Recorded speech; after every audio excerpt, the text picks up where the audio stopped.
মার্সা ট্রান্সপোর্টে আসার আগে আসলে আমি তখন থেকে লক্ষ্মীপুরে শাহী গাড়ি চলত। তখন আমি ওখানেও শাহী প্যাকেট গাড়ি চালাইতেছি, শাহী। শাহী পরিবহন। তো ওই শাহী পরিবহনের মালিক এবং কর্মকর্তারা ওনারা আসলে খুব ভালো মানুষ। তারপরে দেখা গেছে যে ওখান থেকে আমি হঠাৎ শুনতেছি যে চট্টগ্রাম থেকে ঢাকা মার্সা চালু হবে, মার্সা পরিবহন চালু হবে। তখন আমি শতানি করে ডকুমেন্ট জমা দিয়েছিলাম ওনাদের হেড অফিসে। পরে মার্সার মালিক যে মুক্তিদার সাহেব, উনি নিজেই আমার কাগজটা নিছে মুরাদপুর হেড অফিসে। দেওয়ার পরে প্রায় মানে আমি সকাল 11টা বাজে দিয়ে আসছি, বিকাল 4:30টার দিকে আমাকে ফোন দিয়ে দিছে। বললো যে তুমি কোথায়? আমি বললাম স্যার আমি তমুক জায়গায়। বলে আচ্ছা ঠিক আছে, আগামীকালকে সকাল 10টার ভিতর অফিসে আসবি। তখন আমি আগামীকাল সকাল 10টার ভিতরে আসছি। ডিএম ফারুক সাহেবের নাম্বার দিল আমাকে, 1000 টাকা দিল, দিয়ে বললো যে তুমি চলে যাও, ওখানে নাবান্ন থেকে গাড়ি বাই করবা। মানে ডাইরেক্ট আফতাবে চলে যাবেন? হ্যাঁ, ডাইরেক্ট ফারুক সাহেবের কাছে আসছি। ফারুক সাহেব আমাকে একটা আফতারে পাঠা দিছে ঢাকায়। এই যে যখন আফতাবে ঢুকেন একটা গাড়ি বের করতে, প্যাকেট গাড়ি, ওয়ানজি গাড়ি, তো ওই ফিলিংসটা কিরকম ছিল মুহূর্তটা?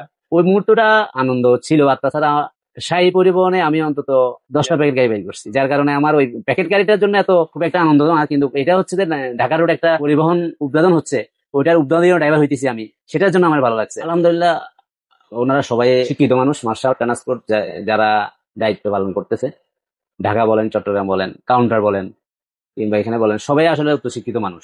অফিসিয়াল যেভাবে সিস্টেম গুলা, সেভাবে অন্য অন্য পরিবহনের দিকে আপনি তাকান, গ্যারেজে গেলে জিএম সাহেব বলবে আমাকে 60 টাকা দে। যে কোনো জায়গায় যাবেন, সে প্রতিটা সেকশনে বলবে যে আপনার 100 টাকা দাও, 200 টাকা দাও, চা দাও। কিন্তু মাস্টার ট্রান্সপোর্টে আমাদের ড্রাইভার থেকে 1 টাকা খাওয়াইতে চাইলেও আপনি থেকে খাবে না। লোকালের কোনো সিস্টেম নাই। যে কোনো পরিবহনে আপনার কিছুটা হইলেও থাকে, কিন্তু আমাদের এটা সিস্টেম নাই। কখনো এমন হয়েছে যে আপনি গাড়ি চালাচ্ছেন আপনার সামনের গাড়িটা হঠাৎ করে দুর্ঘটনার শিকার হলো? তো আমার চোখে দেখা দুর্ঘটনা, নিজামপুর কলেজের সামনে একটা ট্রাক ছিল, আমি তার 2টা ট্রাক পিছনে, একটা মোটরসাইকেল ট্রাকের নিচে ঢুকে গিয়েছে, টায়ারে ঢুকে গেছে। এখানে দোষটা ছিল ভাই মোটরসাইকেল আলার দোষটা কিন্তু ছিল মোটরসাইকেল আলার।